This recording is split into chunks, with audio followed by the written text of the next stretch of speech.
La Torah et Gemilut Hasadim vont de pair. C'est impossible d'étudier la Torah, de la comprendre, de la pratiquer sans à côté avoir Gemilut Hasadim.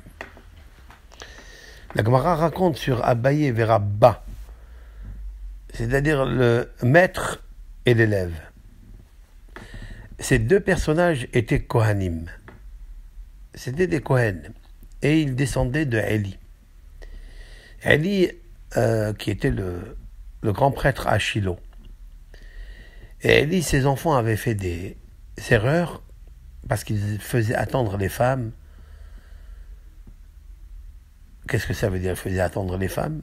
Les femmes, elles attendaient chez elles à la maison, alors que le mari est allé sacrifier donc un corban pour se faire expier. Et les enfants de Eli, Hofni ou Pinhas, tardaient de faire les corbanotes. Cela donc empêchait le mari de rentrer tôt à la maison, et les femmes, elles n'ont pas pu avoir leur mari à la maison. Et la Gemara dit, la conclusion de cela, c'est qu'ils n'ont pas pratiqué la mitzvah de procréation.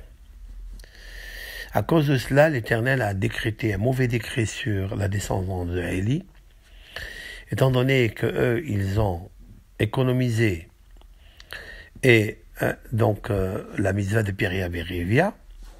C'est la raison pour laquelle eux aussi, ils ne quitteront pas ce monde lorsqu'ils sont vieux. Ils vont mourir à l'âge de 18 ans. Ils ne dépasseront pas l'âge de 18 ans. Comme ça, c'est marqué dans le Talmud, et c'est comme ça que c'est marqué dans le Tanakh. Abaye et Rabba ont vécu, l'un 40 ans et l'autre 60 ans.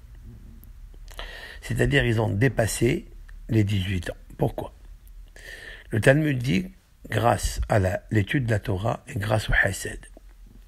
Rabba, lui, il a étudié la Torah et il a fait un tout petit peu de Gemilut Hasadim. Mais on voit que la Torah sécurise et protège la Gezerah de 18 ans. Il a vécu en plus 22 ans, comme les 22 lettres de l'alphabet, qui sont constituées dans la Torah. Donc le pouvoir du Limud Torah peut arrêter la mauvaise Gezerah. Abaye, lui, a étudié et la Torah, et il a étudié aussi le Gemilut Hasadim. Il faisait beaucoup de bien à autrui.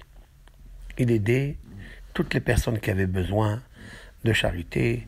Il ramassait de l'argent pour les orphelins et les veuves. Il faisait des mariages aux pauvres.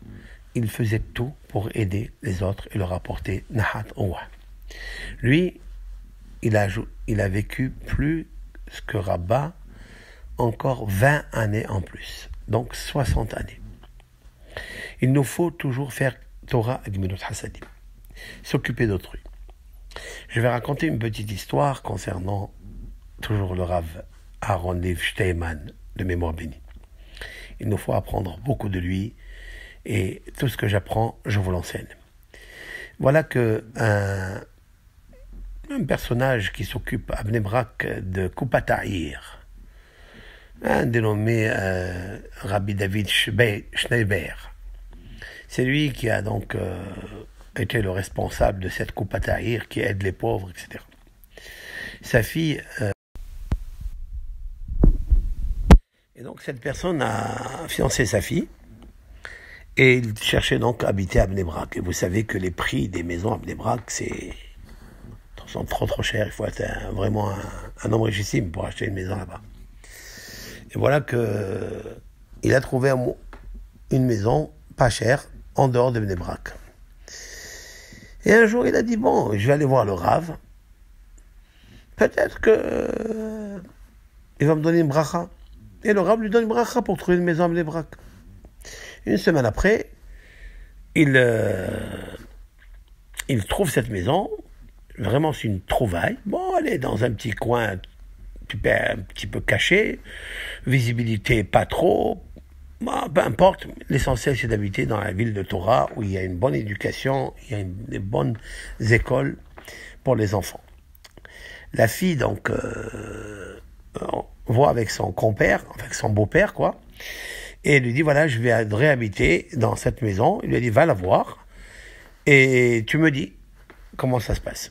Elle va, elle monte dans l'immeuble, elle voit des noms de filles qui habitent dans cette maison, que c'était ses amies, et elles sont pas encore mariées, elles sont âgées, elles sont pas encore mariées. Elle avait une question à poser à son père et à son beau-père.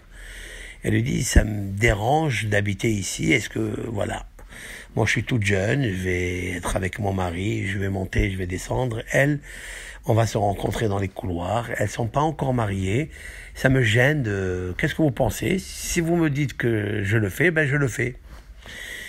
Qu'est-ce que fait la personne? Il n'a pas de problème, il appelle le Rav Steinman, puisque le Rav Steinman, c'est lui qui lui a demandé d'être responsable de Koupat Ha'ir.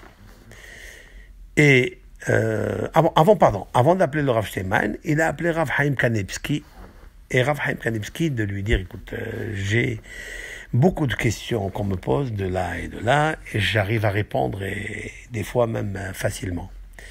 Mais cette question, vraiment, je ne sais pas quoi répondre. J'ai un deal, j'ai une grosse difficulté de répondre à cette. Adressez-vous à Rav Steinman. Et c'est ce qu'il a fait. Il va voir le Rav Steinman. Le Rav Steinman réfléchit. Et il lui dit, écoute, bon, déjà c'est une métia, tu as trouvé la maison. Si toi tu la prends pas, il y aura quelqu'un d'autre qui va venir la prendre et la revendre. Et toi, tu vas perdre. Ta fille doit se marier. Elle doit habiter.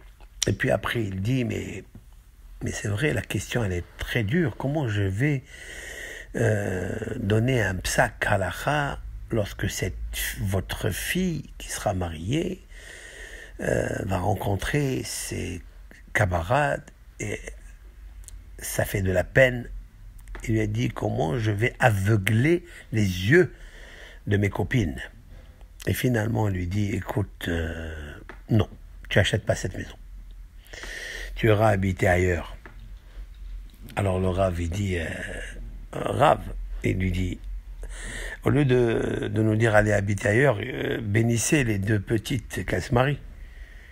Alors il a dit, tiens, j'ai pas pensé. Alors il s'est mis, il a fait la bracha. Et au Hachem, les deux filles qui habitaient donc dans cette maison ont trouvé leur hatan, ils se sont mariés, et puis puis après, cette fiancée-là s'est mariée et elle habitait en même temps qu'eux dans le même immeuble. Qu'est-ce qu'on apprend d'ici? C'est pas que le Rav il fait des brachot et il fait des miracles. Non, ça on le sait, ça. Mais c'est pas de ça qu'il faut être en extase. Il faut être en extase que quand tu manges la Torah, c'est la Torah qui répond à ta place. Et le Rav a trouvé, oui, la Torah, oui, il étudie, oui, c'est un grand, mais ça suffit pas.